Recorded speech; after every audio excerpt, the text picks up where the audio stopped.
নভেম্বরেই কলকাতায় ব্রাজিলের বিশ্বকাপ জয়ী অধিনায়ক কাফু, বিশ্ব ফুটবলের দুই কিংবদন্তি পেলে ও মারাদোনা কলকাতা ঘুরে গিয়েছেন, এসেছেন মেসিও।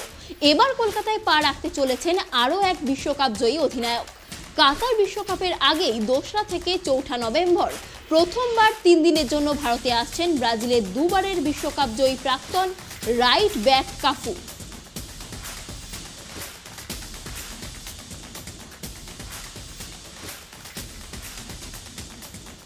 এই প্রথমবারের জন্য কলকাতায় আসবেন তিনি। কাফুর সঙ্গে ভারত সফরে তার সঙ্গে থাকবেন শতদ্র দত্ত।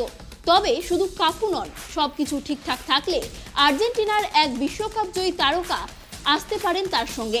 নেতাজি সুভাষচন্দ্র বসুর 125তম জন্মতিথি উপলক্ষে কলকাতায় ম্যাচ ফর ইউনিটি নামে এক প্রদর্শনী ফুটবল ম্যাচও আয়োজন করা হচ্ছে। সেই প্রীতি ম্যাচ যুবভারতী ক্রীড়াঙ্গনে হতে পারে। সেই ম্যাচে কাফুর সঙ্গে দেশের প্রখ্যাত ফুটবলার ও রাজনীতিবিদদের খেলতে দেখতে যেতে দেখা পারে।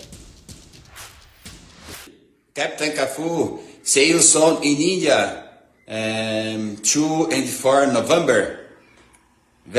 Very pleasure. Bye, Captain Cafu.